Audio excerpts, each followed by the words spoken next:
All right. Well, I will go ahead and start. Welcome everybody to the Chosewood Park Neighborhood Association April 2023 meeting. We have a light agenda tonight, which is good. I'm tired. I'm sure everybody else is, so I won't keep everybody on here. Let's see who we got. All right. So we have the meeting minutes. Can you put up March's meeting minutes for me there, Connor? Oh, yep, sorry, I had it all ready to go for the first time. Oh, here we go. All right. Are there any objections to the March meeting agenda or the minutes?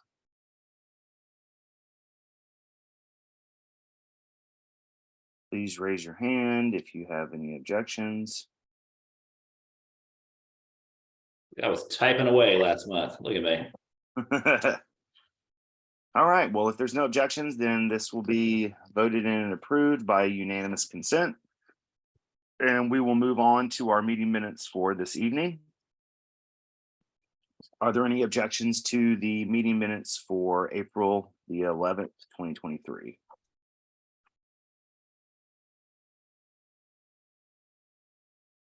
Okay, with no objections, I will approve this via unanimous consent. Our meeting is run by Robert's Rules of Order.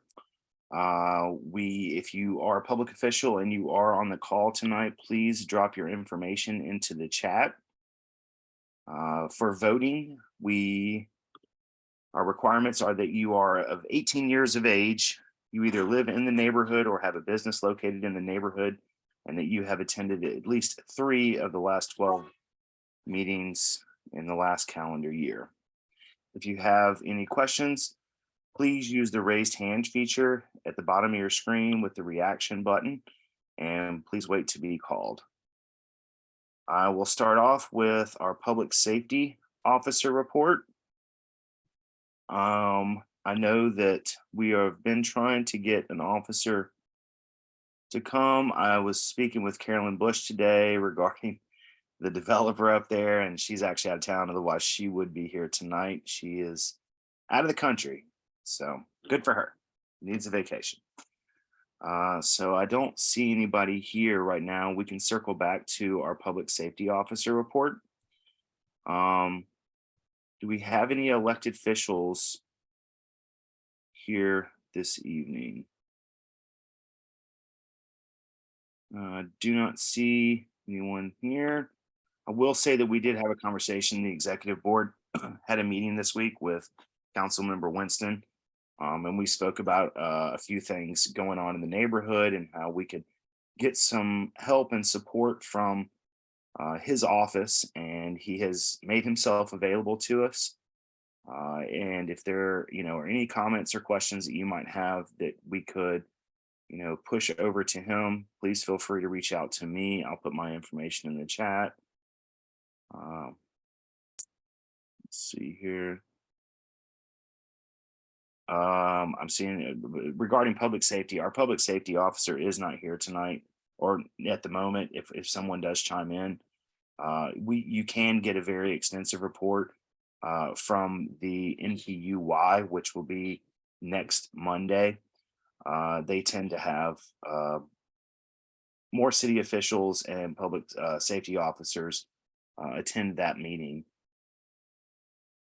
So I will move on to our next agenda item, which is our treasurer report. I do see our famous Christina. Hello, Christina. I will give you the floor. Hi, everybody. Hope everybody had a good Easter. And then Connor, I sent you the bank statement last week. There it is. Lovely. So in the month of March, there was only one check.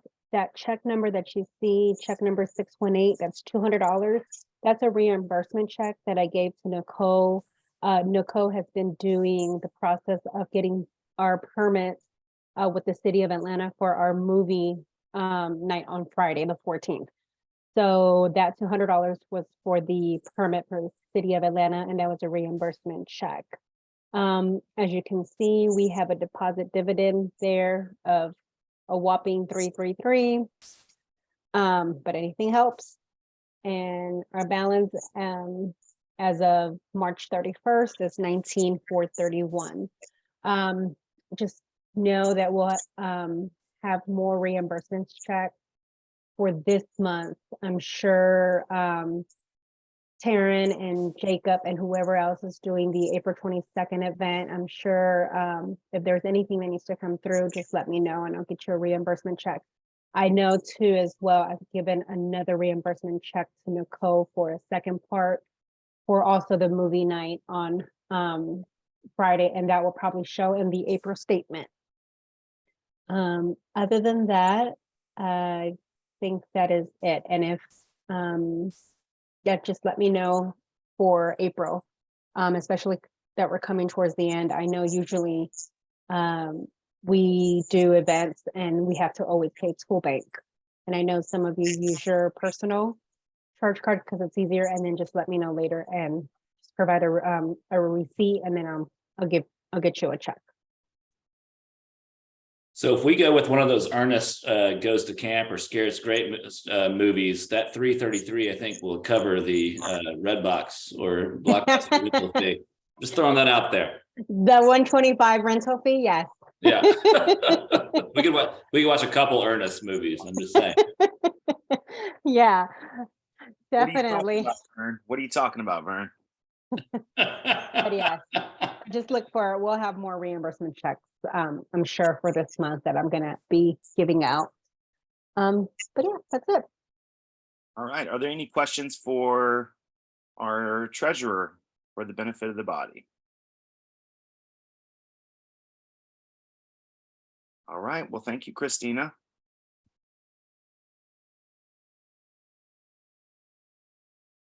Okay, well, we'll move on to our committee reports. I will start with our always hardworking and becoming slowly famous in the neighborhood here, Friends of Chosewood Park. Taryn, I see that you are on the call. You may have the floor. Hey there. All right, I'm gonna do the thing where I try to share my screen. Oh, I might need to, hold on, give you permission to do that. Oh yeah, you should be able to do it, sorry.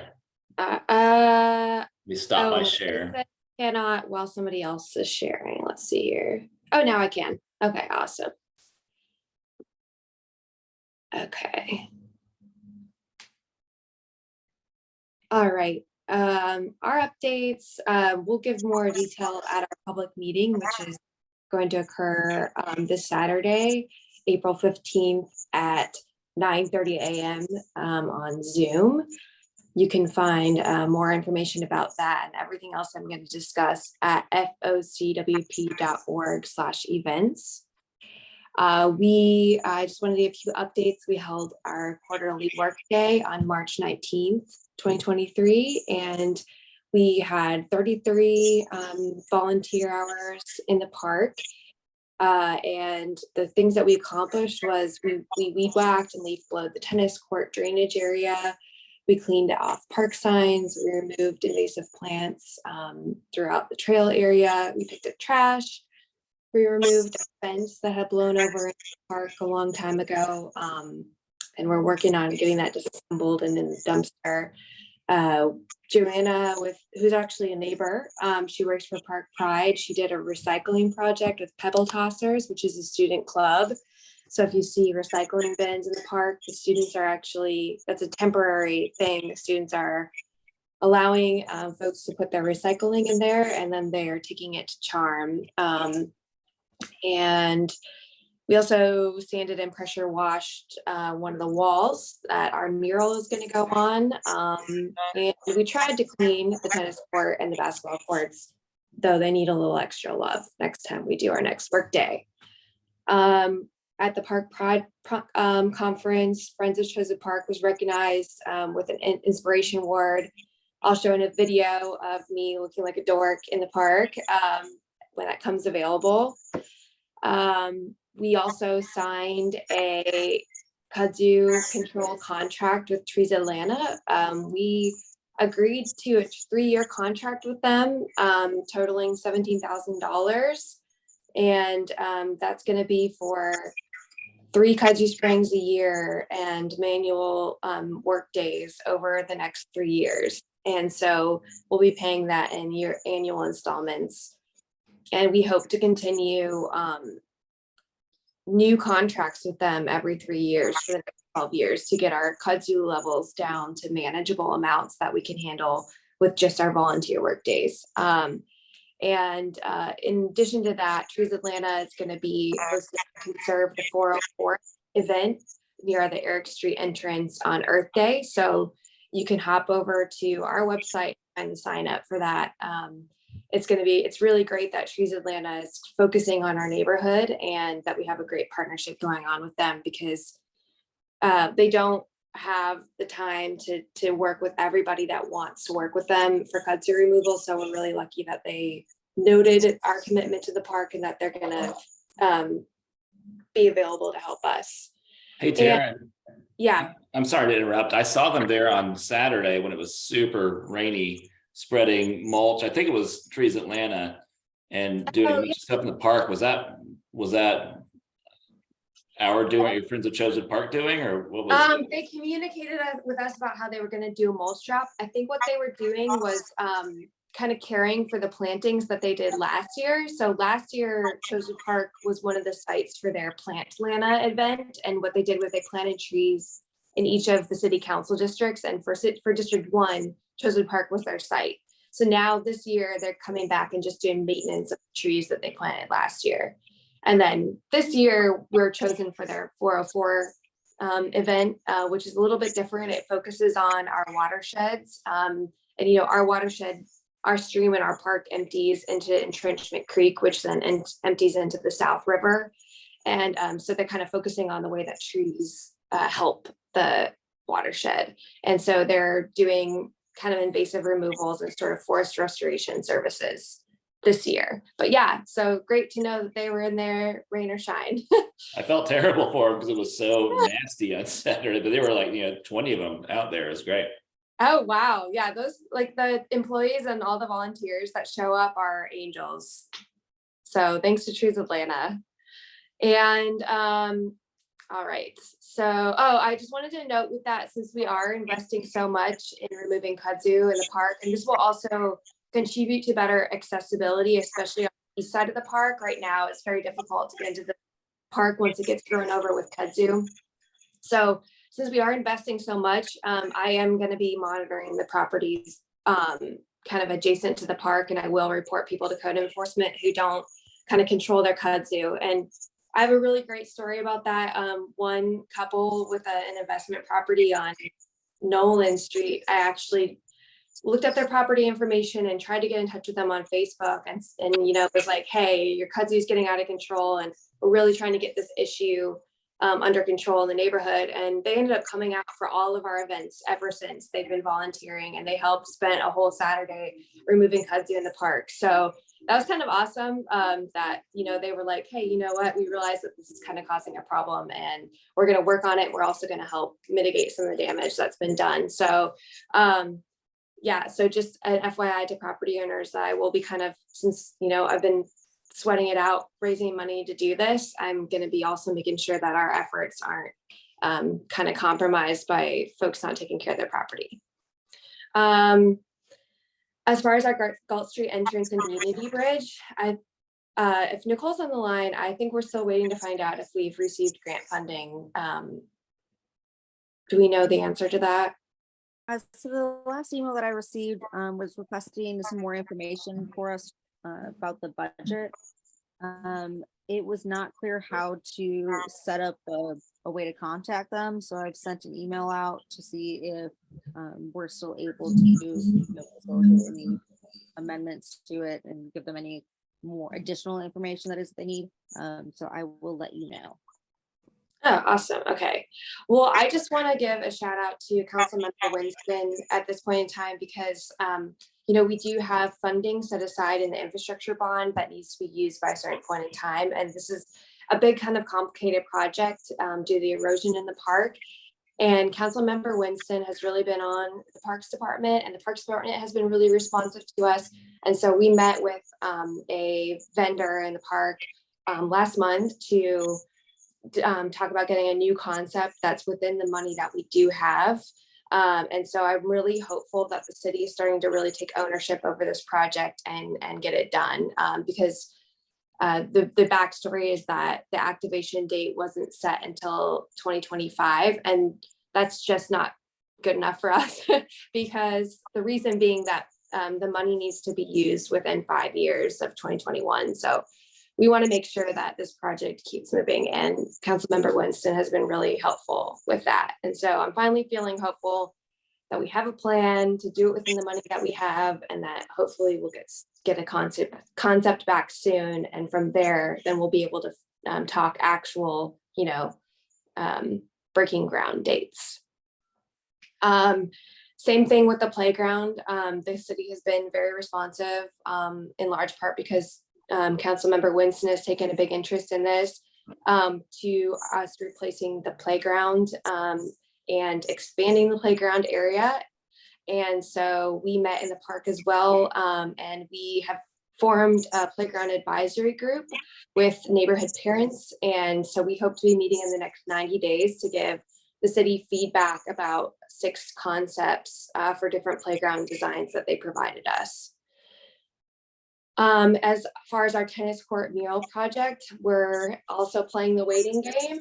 We applied for a permit last month, and we've already put down our deposit with the artist and everything, but we have to wait 4 weeks to get our permit from the Parks Department, and then we also had to get a permit from the Office of Cultural Affairs, and that can take 45 to 90 days. So we're just waiting until we get those permits, and then hopefully the project will only take a week. And we're working on several other small projects. Some vehicles had been riding into the baseball field, so we're getting the city to install bollards. There actually used to be some protective bollards, but they're gone, so they're replacing those. We're considering placing more signs on the different entrances of the park.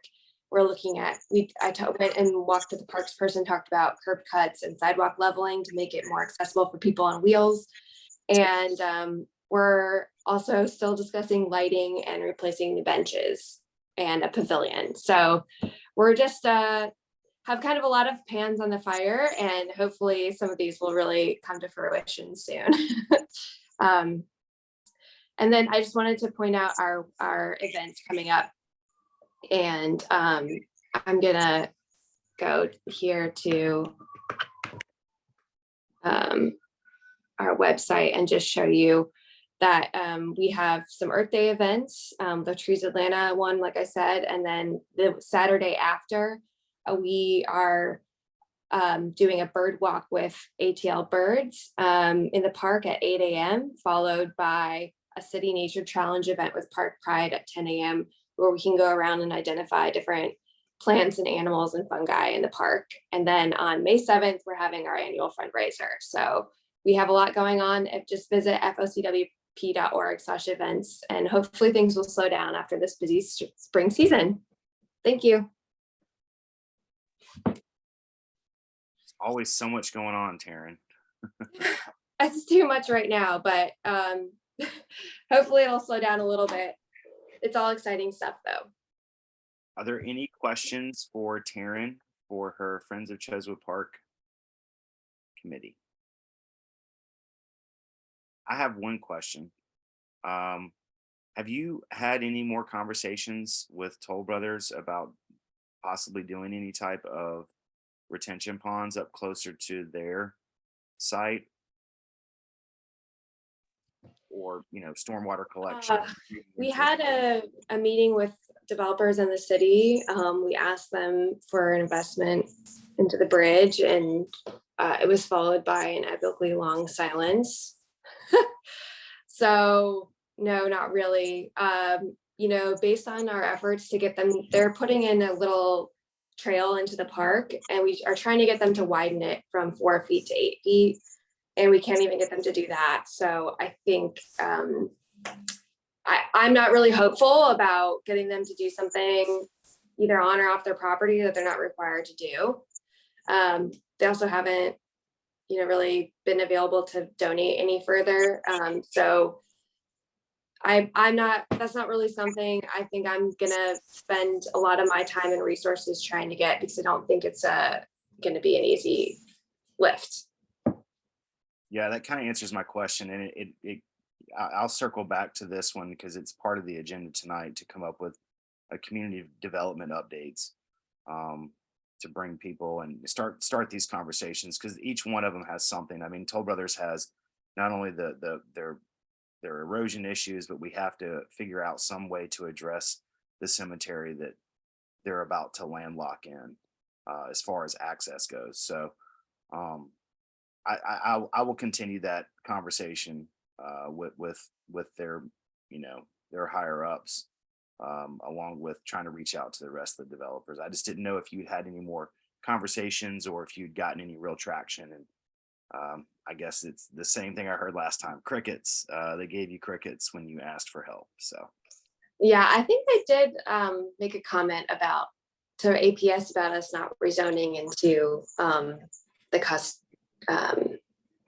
rezoning out of our APS cluster. So that was helpful. okay. All right. Well, thank you so much, Taryn, for all of your hard work. And I would just like to say I absolutely love your new brick wall that you've installed. I think it looks amazing. Thank you. All right. So let's move on to our next committee report. And our next committee report is our transportation. And I know that Julie is representing the neighborhood at meeting. I think it's ATL DOT that's holding the meeting tonight. She's up there addressing some of our concerns. I can give a little bit of an update. As per our conversation with Councilmember Winston, the Boulevard project, the repaving and resurfacing, is going to start next year. So that is one thing. We have also had conversations regarding the extension or the widening from Boulevard or from Moreland Avenue all the way down to our bridge on McDonough. Councilmember Winston says that he has been in conversations with the mayor, done a ride around. He's made the district, the state representatives aware of this from District 62 and 59.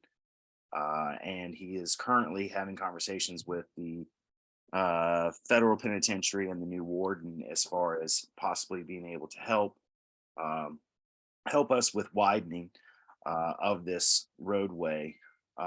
As far as the Upton goes and the disaster that is currently on Inglewood, the report back was from the lead developer there, the site manager said that they should be done in the next few days and that they would repave that just one side of the street, the side that they had torn up in order to install their stormwater collection and mechanicals supply lines and things like that. So just a heads up on that. As far as other action, we are trying to get more information submitted to the Department of Transportation, the ATL DOT, to specifically start helping us with these developments that come through and possibly helping us with opening up alleyways for off-street parking. This would be something that's between every neighbor that would be adjacent or dealing with, an opened up alleyway, but possibly being able to help us alleviate some of the illegal parking that's going on and to help give access to the spaces or residential housing other than just what we have right now. So are there any questions for the Transportation Committee?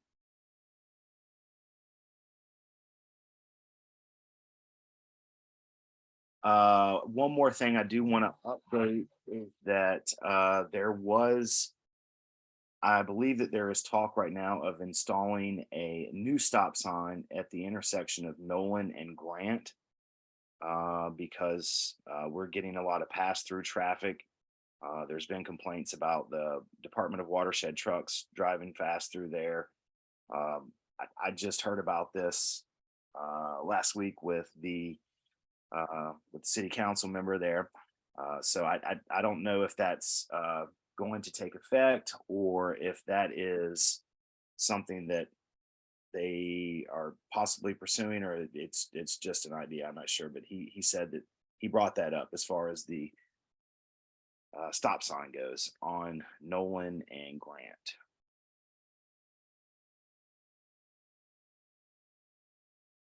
So if there's no questions, then I will move on to our next agenda item, which is, Chosewood Park CDC. oh, I'm sorry. Yes, CDC. I apologize. Go ahead. CDC. No problem. So a quick update, we have our screen on the green this Friday we're starting at 6:30 just to have, some kids events going on before we actually start the movie, which will start at dusk. And then we have our porch party on Saturday starting at 4 p.m. Please check out the Facebook page to get more information about the porch party as to the location and anything that you can bring. That would be it. I'm going to drop the flyers in the chat. I had a question about the screen on the green. I know we're about to talk about it a bunch, but how does it work? Is there going to be an inflatable screen or something, or how does that? Where are we Yep, so projecting? we rented equipment from a third-party company, so they're going to come out and set it up for us. That'll be an inflatable projector screen with the projector, all of the audio equipment, everything except for the generator. The generator we do have to supply separately because it needs to be inspected by the city the day before. So Jacob and I will be handling that on a separate side. And then they will tear down after our event and everything. So we don't really have to do anything when it comes to the movie. The only requirements is that it be a DVD or Blu-ray that we're playing.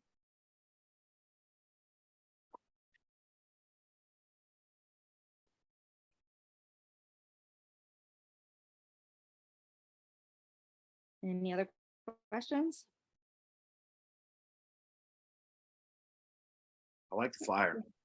Flyer looks great.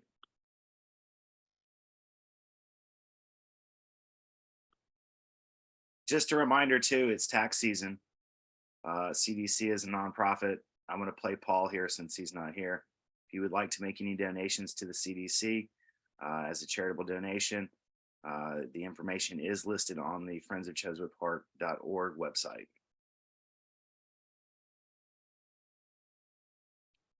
Okay, Nicole, thank you.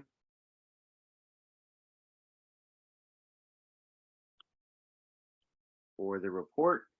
And that is final for our committee reports for this evening. Sorry, I almost skipped you there, CDC. We will move on to our voting matters. And our first voting matter is probably the most important agenda item we've had. This will be the screen on the green movie for Friday. What choices do we have? So Jacob, I was wondering if maybe we should vote on the second one first and allow people a little time to put some suggestions in the box. I do have 4 or 5, and I'll put up mine in the chat that I've already created the poll, but I'm happy to add some other ones too. But I'll go and do that. And then if anyone wants to add some movies that we can all vote on, does that sound good? That sounds good. And then while people are suggesting, we can talk about item 6.2. All right, let's go to that. If you want to add your movie titles that you would possibly like to see voted for our screen on the green, please add that into the chat. And we will move on to our next item. And so I will give a little bit of feedback on this. This is something that we would like to see more of the developers come to the neighborhood and discuss with us timelines, street closures, curb cutouts, anything that they can give us that would be pertinent information for us to have so that we can be aware of any types of issues that might be coming up regarding their site. So based on the fact that we have Upton, we have Empire, we have Toll Brothers, and we have 310 McDonough that have all broken ground that are the larger developers. Atlanta Housing will be starting in May, at the beginning of May or end of May. I know that they are diligently trying to pursue their land disturbance permit right now, which would include the beginning of the same thing we had with Empire, where unfortunately our forest is going to be slightly diminished by 1,200 trees. So the idea is to have a shareholder or representative from each one of these developments come and show up to the meeting and possibly give us a 2-minute update of anything that we might need to be aware of for street closures, curb cutouts, any of those types of things, and then also listen to any kind of suggestions or any issues that are being or that have come up based on their sites, from street traffic closure or trucks and things like this going up and down streets, parking. As Christina had told us one time, they were doing controlled demolition with dynamite and stuff over on the Toll Brothers site. That would have been nice to know. So you didn't know that you think you had an earthquake coming. So I would like to have this. I don't know if Nicole, maybe you can help me with this one, or Connor or Christina. Is this something that we would think we would want to do as a committee, or is this something we would just like to have as a line item and have whatever representatives from the development show up?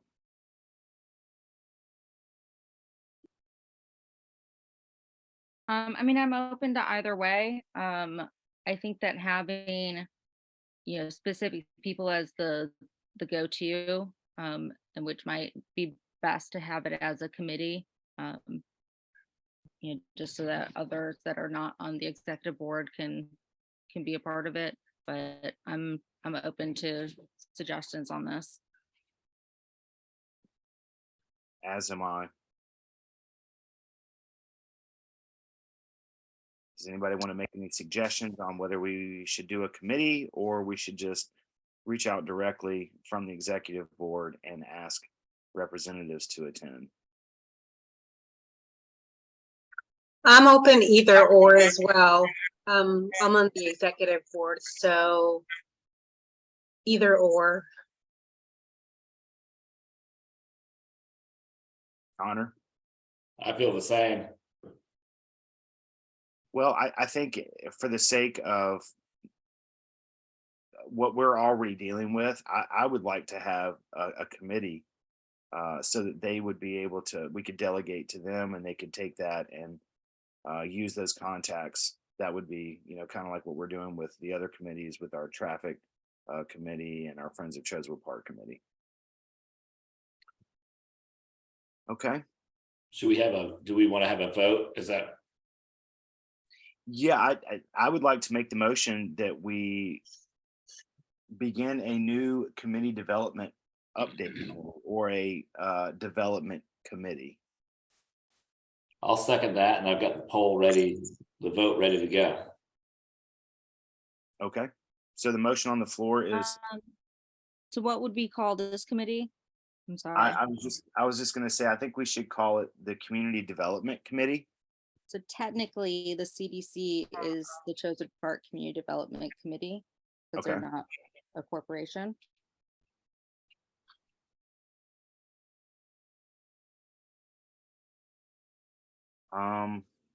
Yeah, I didn't even realize that is the same thing. So we could call it the Community Developers. Liaison? That sounds perfect. CDL. Community Developers Liaison. Okay. All right. Then I will make a motion to create a new committee titled the Community Development Liaison. I'll second that. All right, seconded by Nicole. Okay, Connor, if you want to put up the poll. Sure. Sorry, I had to change the name real quick.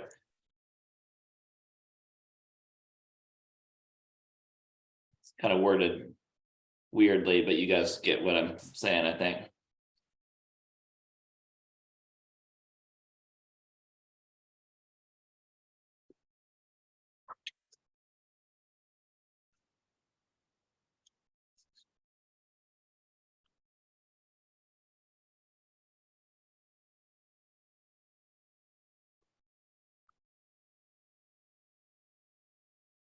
All right, is everyone's vote in?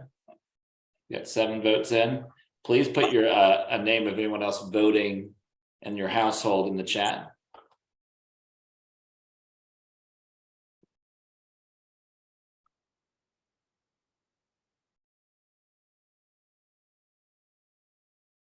Give it 10 more seconds.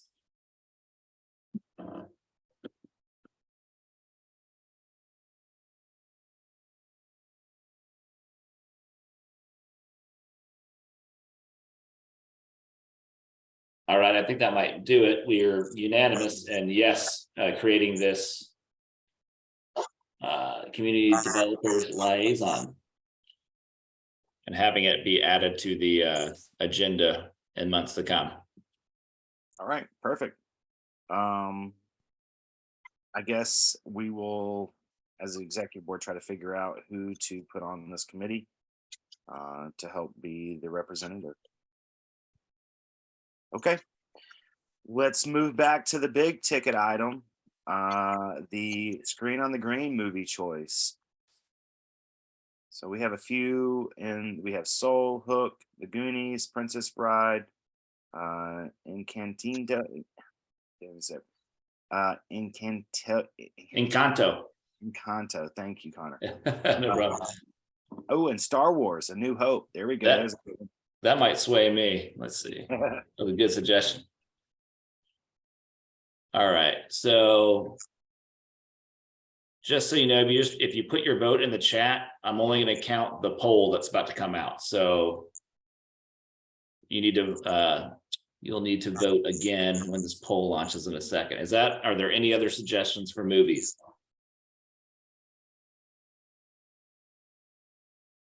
All right, let's launch the poll then.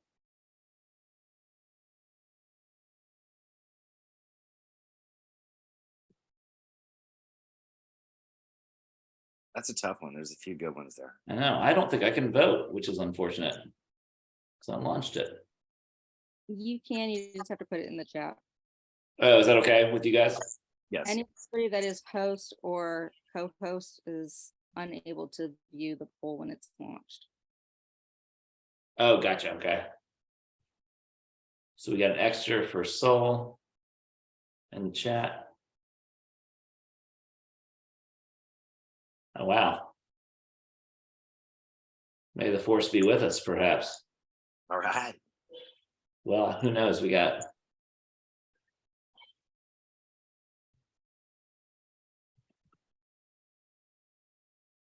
Let's give everyone a 20 Mississippi here. And reminder to put anyone else in the chat that's voting in your household.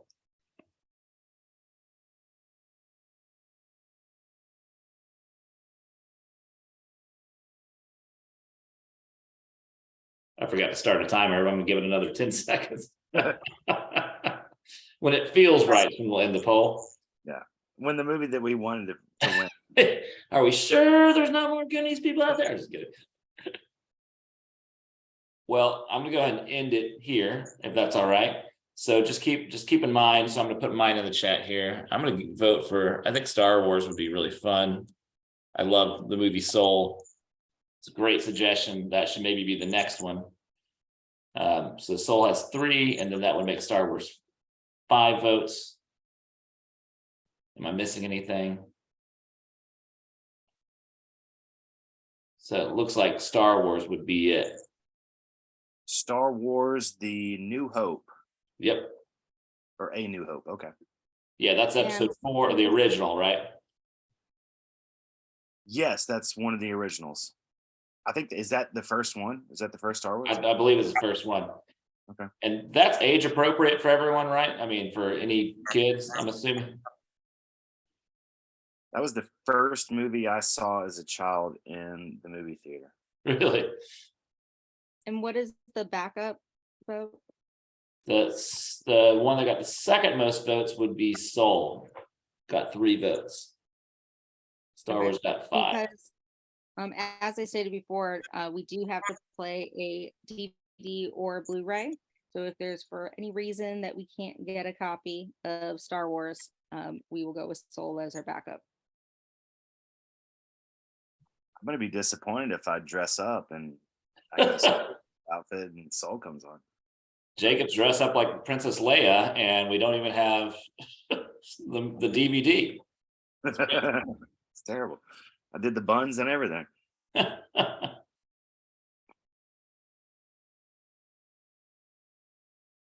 All right, that's settles that, I guess. Okay. All right. So the movie Star Wars: A New Hope. Bring the kids. Bring the kids. All right. So we have no old business as far as the agenda item goes, but the new business that we do have is BL 22-60, which is 556 McDonough. I will pull up. Let me see if I can share my screen. Connor, can I share here? Oh, I'm sorry. I was putting up there we go. All right. So this is the develop. Can anybody see my screen first off? Mhm. Okay. This is the development that's located right next door to the Chevron station and directly across the street from the penitentiary and runs along Park Avenue. This developer was they brought, it was for an SAP. This was part of the mass rezoning that happened back in 2000. So the property is technically zoned a C2C, and the developer used the conditions on the site to not include any commercial space. This is 100 units. This is what the elevate or the overview of the site map looks like. This is the street face. These are the units. It is 100 units with 55 parking spaces. That was brought up multiple times. I know that there was a lot of people, Christina even chimed in. We have issues right now on Park Ave where the building or the single family residents that were installed or just recently built have limited parking for each one of those units as well. So the bollards that were on the street or the whatever they were, the homeowners have already removed those illegally parking. We've got new development that's coming on the corner of Federal and Boulevard. And so we are very concerned about the parking as being an issue. We went and spoke at the SAP hearing. A few of us from the neighborhood did regarding that. I specifically brought up intended use for zoning because unfortunately, as much as we know that this is going to create an issue for parking, they do fall within the requirement or their requirements for the Beltline overlay, which is relaxed parking. Technically, they could get away with even less spaces and they would be approved. So part of our argument was, why is the developer able to do this?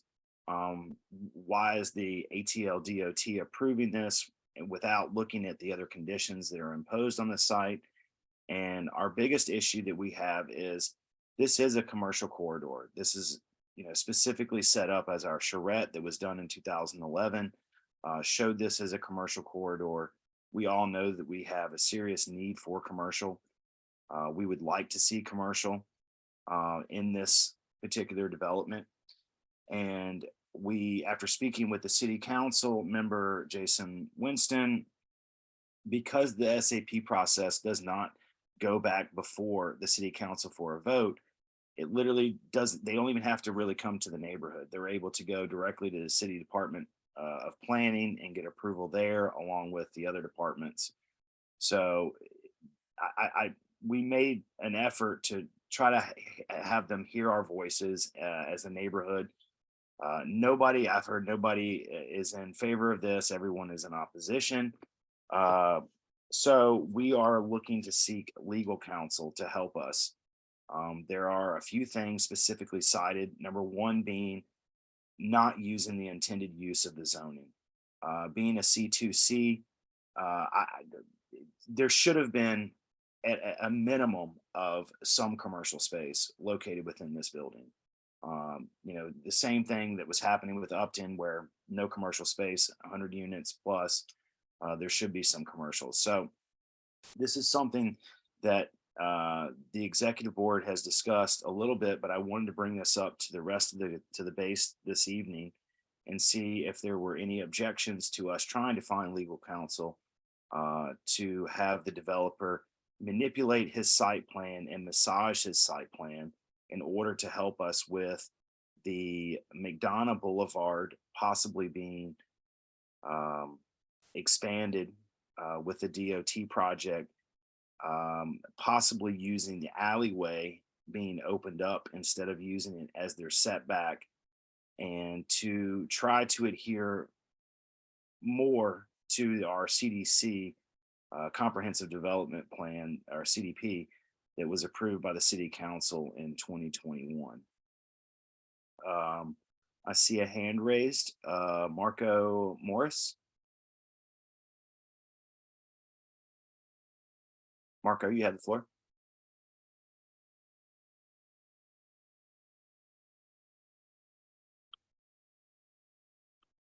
I think you're still muted there, Marco.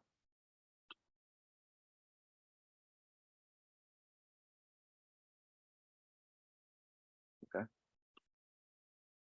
Yes, he did not have a question. All right. So I just wanted to see if there was any other questions. Let me kind of scroll through this a little bit here more. The only curb cut out currently right now is going to be on Park Avenue, which is currently has cars parked here from the residential units up a little bit here. The alleyway in the back of the property is their setback, which is what we would like to see opened up. It would give access to parking to these other locations. Here is the roof lines. It's a pretty basic build. See, my computer froze here a little bit. There we go. This is the east elevation. This is the south elevation. This would be what is facing the street.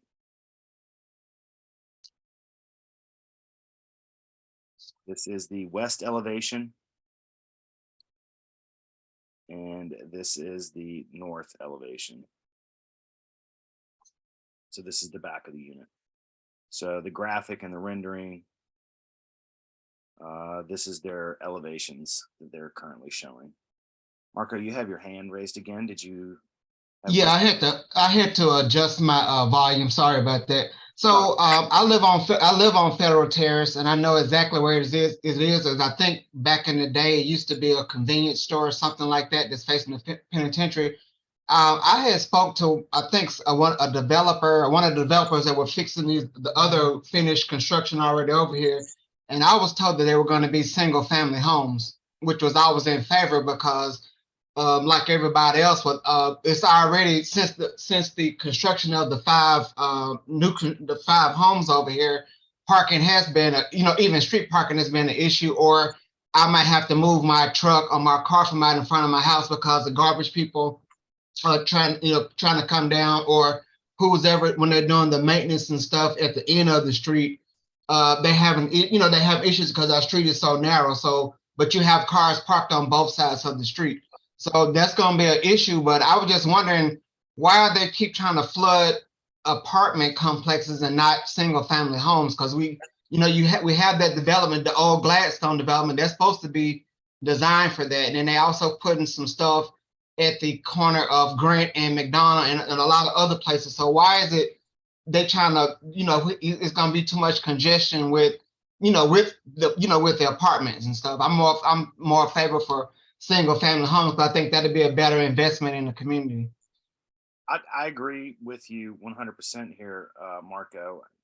This goes against the Beltline overlay as far as a concentration of any type of housing stock goes.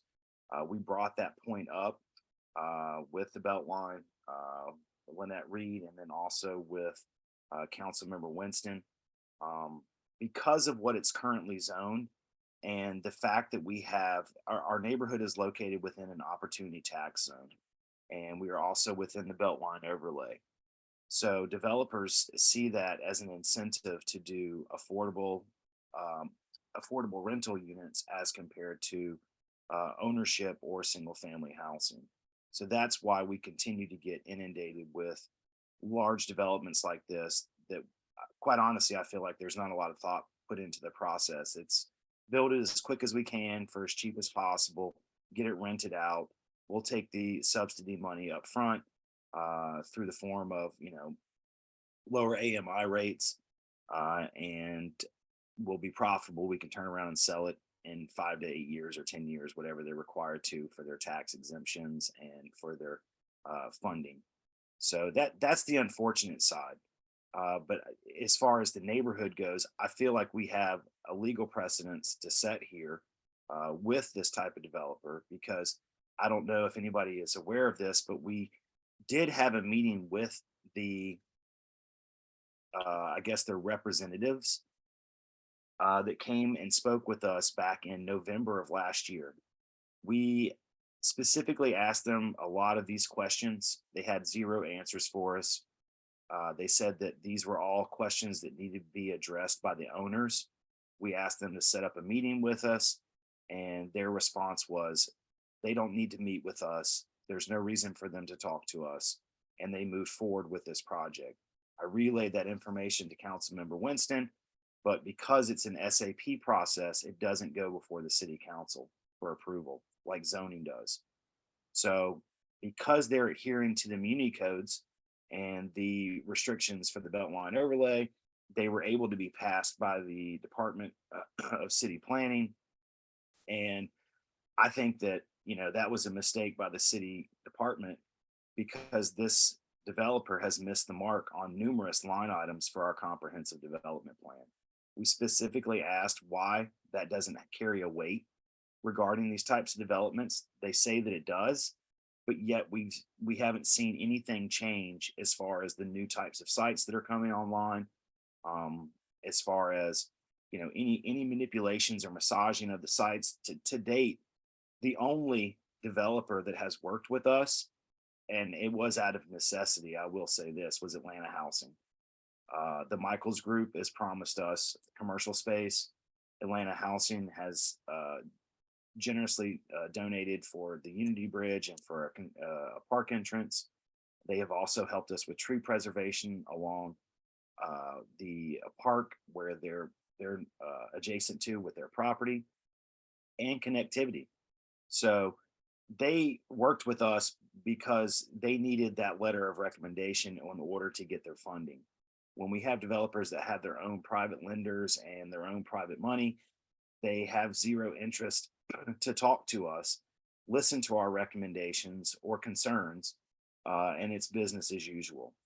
And because, like I said, I feel as if we have a legal precedence here between the violation of the zoning, not using the intended use, the overconcentration, because we've asked these questions. What constitutes overconcentration? We have 300 plus, 350 plus, give or take, single family lots. And what's already been approved by the city is almost 4,500 units. And we have, that's not including Morris Kaplan. We have the ability to have up to 20,000 units like this in our neighborhood, which is completely absurd to think that we would be outnumbered by rental units within 5 to 10 years at that point. So the idea was to start this conversation, since the developer doesn't want to talk to the neighborhood, force their hand to talk to the neighborhood by bringing or speaking with the legal counsel, seeing what kind of opportunities we have to, have them amend their site plan and conform to the ideas that we have for the neighborhood, or just walk away from the project altogether. So that's my thought process. I've discussed this a little bit with the other executive board members, and I wanted to hear what the feedback was from the neighborhood regarding this. Chris, I see you have your hand raised. You may have the floor. Technically, Stephanie, hi. Just so we don't get feedback in the same room, you know. Yeah, I mean, I think I've expressed my frustration through various projects in the fact that we simply haven't been able to put our foot down on these developments. They're coming in and they're giving us subpar developments in an opportunity where there's a unique opportunity to make this area very charming and very unique. And developer after developer is just putting up, and excuse my French, they're putting up shit. And it's really frustrating. I get frustrated every time I pass one of these things, every time, you know, for the one on Boulevard, that they're not including commercial into that space, which screams to have a bit of local commercial space down the whole way of Englewood, to support the residents in our community and then the ones coming in. And so something needs to be done, because this is just we're just gonna keep getting run over, and we're going to miss this crucial opportunity here to really shape what our community looks like. Yeah, I agree wholeheartedly, Stephanie. And this is not the route that we would want to take as the neighborhood. But when the city officials' hands are tied because they're following the legal precedent, they're following the restrictions that are set forth, it doesn't go before a city council. This is really our last option as far as stopping these types of developments. And I think it would set a good standard for the neighborhood's not going to stand for this. And it would be just business as usual, because we've got sneaky developers. We've got, you know, I'm not going to name a name, but we've got, you know, one legal counsel that's representing two developers in our neighborhood that we have a little bit of opposition with both of their developments that they're doing. But they used to work for the city and now they're in the private. So they know how to navigate through this and how to keep them off the radar with the neighborhood. And once they start the process, once they get approved, and they've already started, there is no turning back. Stanley Martin's a great example of that. People are really, we get a lot of phone calls and emails regarding the Stanley Martin right behind the Hill Street Lofts there, as far as losing views. So very good point. And I share your frustration, Stephanie. Is there anything else you want to add? No, but obviously, yeah, I would like to see something done. That was just mine. Okay. Christina, you have your hand raised. Jacob, I just want to applaud you. Thank you. I know that email came out, and I know the turnaround on that email was quick. And I think it's because of the subject where it said, I think it was like under the impression where it said exclusivity lawsuit. And so not even within an hour, City of Atlanta reached out. Unfortunately, I wasn't able to make it to that meeting, but obviously lawsuit did ring a bell. You know, and I think this is the only way that we're going to be able to, I guess, stand our ground and make sure that, you know, that we're listened to. Remind me again how many, I know we talked about this with the developer back in November, but remind me again how many parking spaces against how many units? So it was 111 units and 55 parking spaces. Yeah, that was the issue. And we all know that this is going to be a serious problem for parking. It's going to create serious congestion along McDonough, where there is no curb cut out for this. It's on Park Ave, which means you're going to have traffic right there at the main intersection where Boulevard dead ends into McDonough. Mm-hmm. Yeah, it's already, I believe Federal and Park is already a cut. Sometimes when there's an accident or there's something happening on McDonough, they'll use Federal and Park to cut over to Boulevard. As you know very well, 1440 removed those bollards that I'm not very happy about. So that's that curve, and they continue to, again, park there. So if that's an issue now, then you can just only imagine what's going to happen in the future with 55 parking spaces and 111 units. Yeah, well, and don't forget as well, Christina, that there's the new development that's coming on the corner of Federal And Casanova. and the property just went for sale, which is directly next door, which is almost 2 acres. Just showed up last week that the sign went up, the old child care center there. Yeah. So I see this as being a huge issue, whether it's congestion, parking, pedestrian safety, vehicular traffic, and really, this is our last location. We have so many people that fight hard for the neighborhood when it comes to single family core and trying to get ownership. And this is a location that specifically should be used for commercial space. Now, Kieta Holmes, the director for the city planning department, when she spoke about this through our emails, she had specifically mentioned that they were able to, the conditions relaxed the point of how much commercial should be there. So to have zero commercial is in a violation of the intended use for the zoning. They would have to have some. And honestly, I think as a neighborhood, and me personally, I would prefer to see as much commercial as possible there, and a more thoughtful design, larger setbacks, sidewalks, opening up of the alleyway. I'm very, very surprised that ATL DOT did not look into this more before they gave them the stamp of approval. So, I'm very concerned about the congestion and the parking, and I know you are, because that's your street. Yeah. And there's already issues right now. There's already issues now. I'm blessed to have a parking space in the back, but nonetheless, that congestion on the corner, once it gets congestion, and then, like I said, it's a cut through. So there's just, accidents waiting to be happen. Not now, but it will, it's coming. It's coming for sure. All right. Thank you, Christina. Is this Chris or Stephanie? You guys still have your hand raised? Sorry, we just didn't put it down. Okay. All right. Are there any other comments or questions?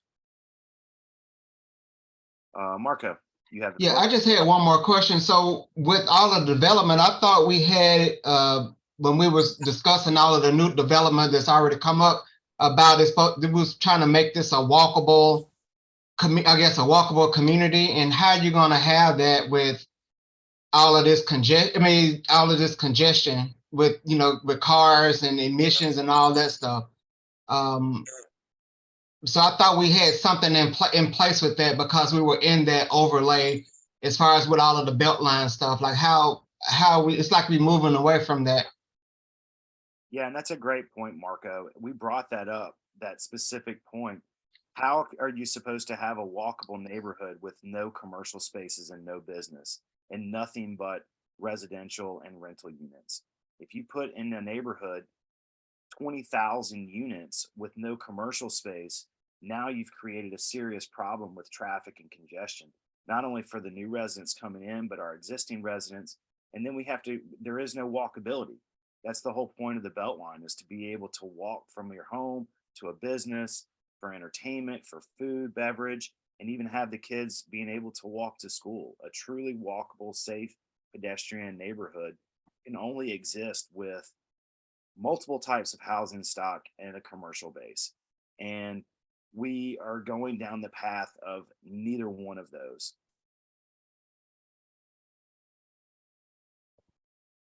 So if there are no more questions regarding this particular site, and there are no objections, then I would suggest that our executive board continue to move forward with this and seek legal counsel.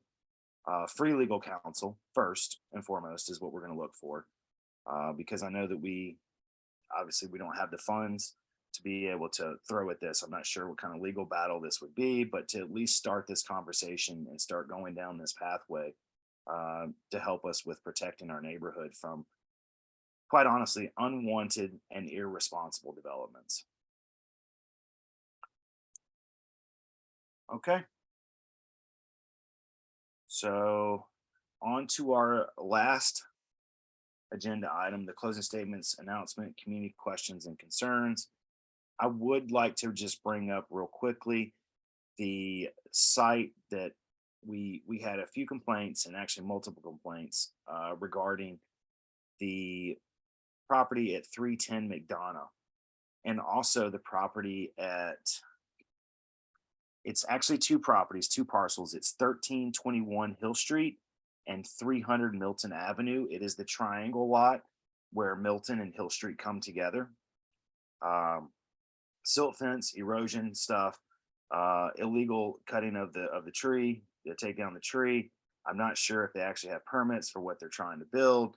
There was a stop work order that was placed on that property today, and there was also a stop work order that was placed on the 310 McDonough. I ended up going up there and meeting with the Department of Watershed while I was there. The developer was not very nice.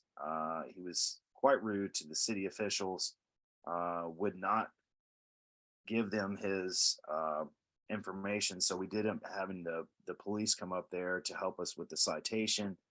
I did see gentlemen out there trying to clean up the issue that they have. They have till Friday to resolve this. Hopefully they get it resolved and they can become a better developer in the community and be a little bit more thoughtful with, you know, their site and hopefully containing the erosion that we're having. I will share, Chris, I see you have your hand raised. I'll let you go ahead and have the floor while I'm trying to grab this here. Yeah. So I was running yesterday, or not yesterday, this past week in the rain. And there was just like a stream of just clay running down, what's the street? Miller Reed. Coming from that site over on 310 McDonough. Yeah, it was all the way down to Miller Reed. It was not going off of Grant Street. And then dumping all of that runoff into and dirt into whatever is down in that area. Yeah, it went all the way down to Miller Reed. Yeah, and it ends up in the park, and it looks like this, Chris.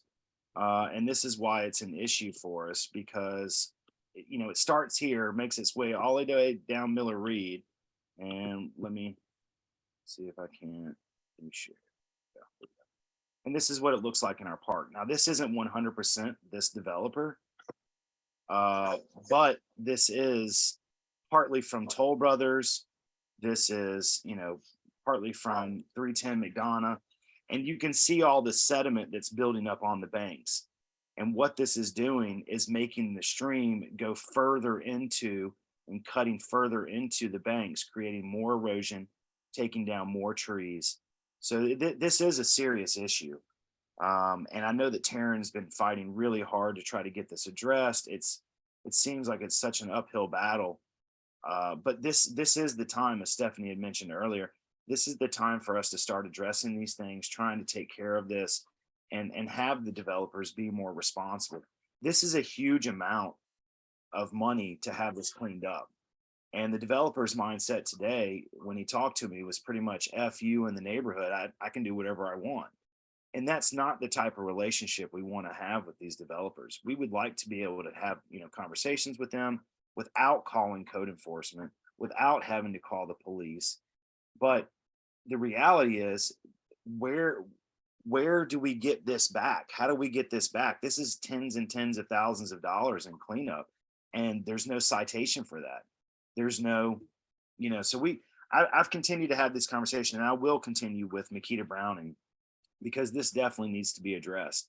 I'm afraid we're going to have some serious issues. And I've had this conversation with Atlanta Housing as well, and told them they need to start opening up a direct line of communication with Toll Brothers, because their site is directly affected by Toll Brothers. They specifically made their spillway or their retention pond 40% larger than what they needed, because originally they were going to try to collect water from the Empire site. Well, Empire went ahead and moved forward, did their own things, but that's still a good positive thing, because we still have Morris Kaplan that's on Sawtell and on McDonough, Toll Brothers, and obviously these other sites. So we'll see how it pans out. But to me, this is a serious issue, and it's egregious. It shouldn't happen, and I feel that we shouldn't have to have these conversations with the developers. Here, I'll pull up this other. This is this same developer's other site.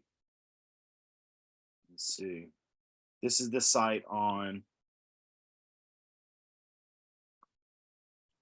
This is the site on Hill Street and Milton. So like I said, I'm not sure if this is permitted work. I couldn't find anything in Encella for this. This is technically a residential lot as well. So they had a residential inspector. His name is Tony Brockway, affectionately known as Tony the Tiger. He went out there and put the stop work order on it. But I will say, and we want to, we want people to, when you see something, please say something. You can go to 311.org. You can call 311.org. You can go on to the City of Atlanta's website and go to Codebusters, or you can just type in Codebusters ATL. It'll take you directly to the link, and you can make a complaint there. If there's issues with trucks parking in front of your driveways, the developers leaving debris and materials out on sidewalks, all kinds of things. If you have issues, please report this to 311 or the proper department. Sidewalks are Atlanta DOT, erosion control is Department of Watershed, and any building violations is the Department of Building and Inspections.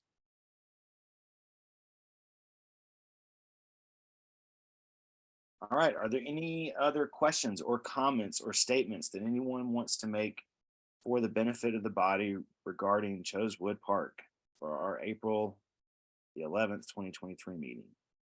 Paul is here. Yeah, well, regarding that triangle, that property, that whole triangle is zoned commercial. And there is an Acela out there. The guy's building a duplex behind his restaurant. That's what it says in Acela. So, I'm not a fan of duplexes, so I looked up, and the reason why I could do is duplex is the property zone commercial. What a shame. That site originally had been planned for a Flatiron style building that looked really nice. And now, well, I don't know what it's going to look like, but it may be that style. I didn't see the site plan for it, but the idea is they're going to have some type of duplex, and I'm not even sure it's going to be residential. It just says duplex, and then in the front you can see where they're building the restaurant or whatever that is. It's some type of eating establishment. It has a name. It's like somebody and somebody. So that's what they're doing. Again, they got a variance for parking, so they're only required to have 4 parking spaces. So, that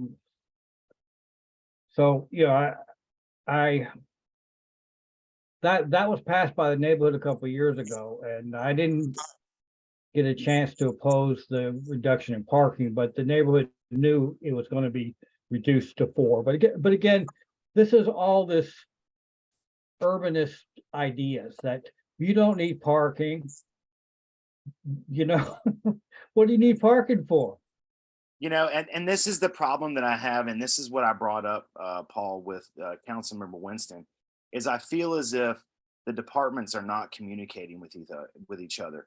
They look at the site and they make a decision based on what they're seeing in front of them as compared to looking at the overview of where the site touches, what other properties it's going to affect. And I'm very concerned that we're not getting the help that we do need from the Atlanta DOT to tell these people that, look, this is a main intersection. It's already your location was a cut through. Now there's not going to be one. You're asking for more parking on that intersection where we have main transportation for the Department of Watershed going through. It's a main truck travel space as well for people going down McDonough. It's not exactly the best place to put a restaurant with no parking or duplexes with no parking. Well, it went through the regulatory process, okay? That they didn't sneak it by. It's just because, again, the city with its urbanist bias, it easily got the variances to do it. Yeah. Okay, the reason why we have no parking at 556 is, again, because they claim they were doing affordable housing. They get they get to not have any parking. You see? Yeah, So- and this is a great point as far as the parking goes, because it is something that we don't really have a legal precedent to set or to argue against there. Because they're following the ordinances of what the city is, but the Beltline it's intended to make walkable neighborhoods, and walkable Yeah. neighborhoods don't exist without commercial space. Well, this is the thing. I mean, to me, the city wants to believe that the transportation infrastructure is sufficient to support all this new development. And they think that they can just, with their magic wand, hit the belt line, and suddenly, if you don't have any parking, you're not going to have cars, by some distorted logic. Well, how are you expected to get to your shopping, to medical facilities, to school if there's nothing within a 3 or 4 mile radius? It's either a car or it's bikes. And let's be real, not everybody has the ability to ride a bike to work every day or do that. No. No one's going to the grocery store on a bike. Yeah, right? Unless you got a big basket Yeah. or the little trailer you could But tow. it's like they want to pretend it's the great pretend. Well, it's the belt line. You can walk everywhere, right? You don't need a car, I know, right? but you do. And it's like this to me. If we had the wherewithal to all to have a suit, you should sue the planning process in that it is not supportive of public safety. Okay, we have, like, especially in the 556 case, you're gonna have cars parked all over the place. Yep. Maybe on the sidewalks even. Yeah. And then other cars are gonna come by and crash into that. So they shouldn't have had a plan where they could suspend parking requirements, on a public safety basis. I don't care what this affordable housing thing you think you're doing, which you aren't really even doing. It's like they sell falsehoods. Yeah. And try to make you believe them. Yeah, and that's the thing, is the narrative that they're pushing. It's a great utopian type theory, but when like you had mentioned, the Department of Transportation, the Atlanta DOT, which is only 2 or 3 years old, it's a new type of group here, but public safety, pedestrian, vehicular, bicycle, all these that's supposed to be paramount with them, and supposed to be something that they look into. And I made sure that I made this point, that this developer is creating issues, and they've approved this as compared to saying, hey, make some site changes, maybe open up alleyways, something. There was, instead they approve it with them using the center line of the alleyway for their setback. I mean, Well- it doesn't make any sense. Again, it's the Beltline, fiction that they have what they don't have. Yeah. See, we're on the Beltline, so therefore, any logical basic requirements for parking, we don't have to follow. Because we're in this transportation model that's supposed to take care of it. Yeah. But the transportation model is not robust enough to take care of it. Yeah. So, and it also doesn't take into community standards. Like I did an analysis of all the SAPs about units and parking. And I found out that the overall number of parking spaces we have in Chosewood Park versus residential units is 1.15. So for every unit of housing, we have 1.15 parking spaces. So that should have been brought into the basic minimum requirements. What's the community standard?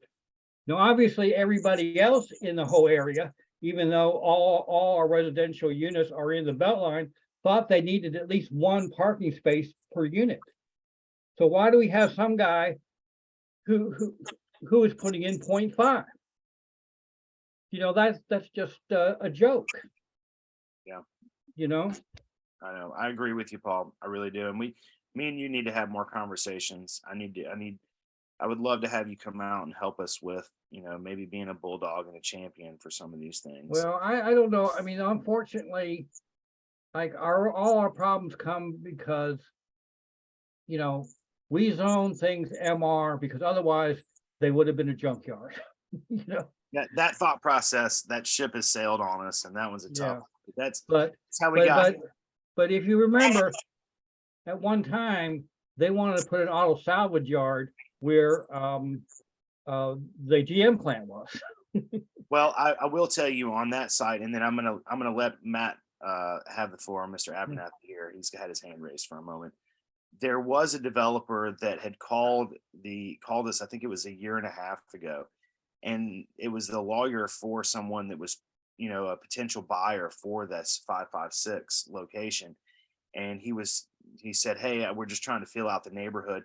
How would the neighborhood be, and what would the reception like be if we were to build a storage unit there?" They wanted to do just a storage facility there. And I said, I think you'll get a lot of pushback from it, but you're more than welcome to try. And he said the buyer backed out because they didn't want to go through the process. So, but let me go ahead and move to Matthew. We are getting close to our time here. So thank you, Paul, for your comments. Matt, you have the floor. Yeah, I just wanted to echo the end of Paul's comments there as well. The city is at fault for some of this, but frankly, we as a neighborhood are at fault for some of this too. Two of these properties we've been talking about were properties that Stephen Holmes came before this community to seek variances and rezoning of these properties. And at that time, we didn't have nearly as much in the pipeline as we do now. We were really starved for anything we could get at that point. There was consensus in the neighborhood that any kind of density was going to be good because we just needed to get the number of roofs up so we could get, a grocery store, or any kind of commercial to come in. And I think we've all seen how foolish that was in hindsight, because everything's come on much more quickly than anyone could have possibly anticipated. But I think going forward, we need to be very cognizant that there are shysters out there like Stephen Holmes who promise the world and never ever deliver on anything. And we need to remember these predicaments we've placed ourselves in as well, and make sure that that we truly value what what opportunities we have here and don't settle for anything just to add, you know, add rooftops and add, you know, what we think is going to be positive for our median AGI, to kind of support a commercial inflow. You know, we're in just a few years, the entire paradigm shifted, and you know, if we could go back and deny Stephen Holmes on some of these projects, I think we'd be in a lot better place on these two lots. But we just got to keep in mind how quickly things can change, and you know, really value quality over just you know, getting rooftops in to meet some imaginary commercial quota. Yeah, I agree with you, Matt, and that's very, very well put, because timing is, especially with real estate, it's always of the essence, and it's relevant to the moment you're doing stuff. At that moment, we were looking for, you know, something to help us try to get more commercial, and it in turn we continue down the same path. And you know, Stephen did come before us and did present, you know, and we've had a few others that have done this as well. But the ones that are going through the SAP process and don't require variances, they're able to move much quickly, you know, much more quickly through this process and go through less department heads. So, you know, being able to have some type of, you know, opportunity to address this with them, the last course of action, unfortunately, we have is legal counsel. And I did see your text or your message in the chat over here. Kyle Williamson and Eric Tunsink are my legal counsel. I have them on retainer. I just thought that was funny. Excellent. They're great, by the way. They're very, very smart guys. I don't know that the neighborhood would be able to afford them, but I will ask them questions regarding some of this stuff, since we do have them on a retainer, because this is right up their alley as far as something they would be able to tackle with us. All right. Are there any other questions or comments or concerns related to the neighborhood? I would like to say one more thing. If Miss Hassan Romana. Yes, I have to say something about the fact that you do see quite a bit talking about the belt line, and that people can walk, and part of that they have in their mind is that people can use MARTA to get here and there and that type of thing, but not MARTA is nothing the way it used to be, because buses break down. I've had several family members I've had to go pick up at night because the bus break down and there's no other bus coming. So you're going to run into that. Those people that live there are going to run into that. They're going to run into that frustration. It's going to be an issue with them getting to work on time. It's going to be an issue with delivery services like Amazon, Uber Eats, all of that type of thing. That's going to be a problem as well. And the community really is not a community without some commercial right there that people can really walk to. If you got to walk 2-3 miles, that's not something that's actually walkable. That's not walkable. And I just want to put that little bit in there. And I ain't got much money, but if we need some money, I can donate a little bit. Well, thank you so much, Romana. We appreciate that. And you know, you're not alone in these thoughts. These are things that, quite frankly, we shouldn't have to be discussing as a neighborhood. The city officials should be doing their job, and they should be having these discussions. They should be aware of what they're approving and what they're voting down based on these types of things. And this goes back to what I was just going to say a moment ago. If everybody on the meeting can try to bring one person to the next meeting, the more folks that we have that are involved with this, the better chance we're gonna have in helping fight these types of irresponsible developments. More comments and questions and things like this can go to, be in the form of emails for these SAP processes. And the louder voice that we have, the better chance that we have of having the city departments listen to us. Chris or Stephanie, I see that you guys have your hand raised. So participation is the biggest thing. More people. So we could all get more people to come. Chris, you have the floor, or Stephanie. It's Stephanie, yeah. Is there a way that we can get representations from these city departments to come on this one of our meetings so that we can express and they can hear from the neighborhood all of our angst? Yeah, and I guess the problem lies with there are, I'm not sure if I can guarantee that someone will show up from the Department of City Planning, from the ZRB, from the BZA, from the Department of Watershed, the Arborist, ATL, DOT, because it goes through all of these different processes and different departments.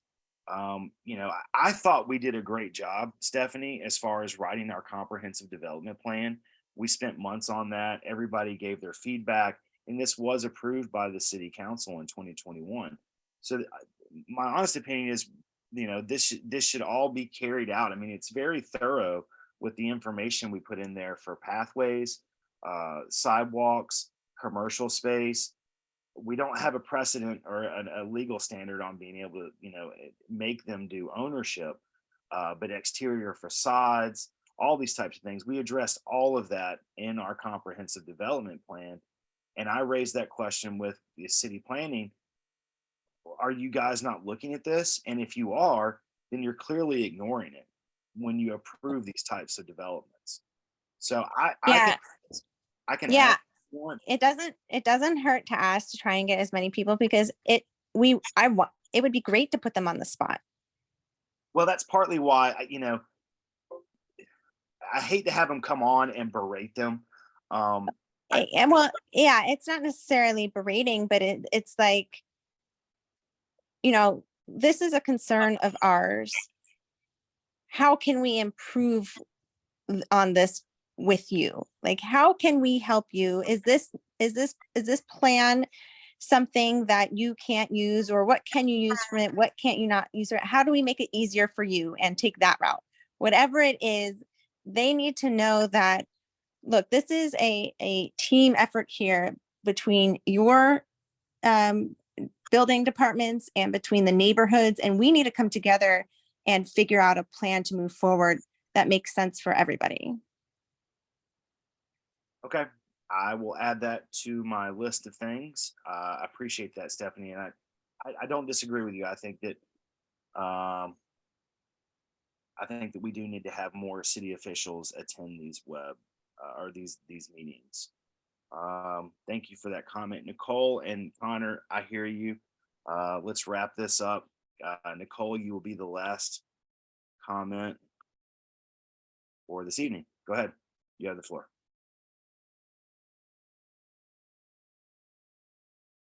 So one of the things that Jason Winston told us was, as we submit public comment for our SAPs, or we're submitting any written comment from the MPU or from the neighborhood for any of these rezonings and Beltline overlay, is to make sure that we're citing specifically where in our CDP or in our neighborhood plan that it does not abide by what is in writing.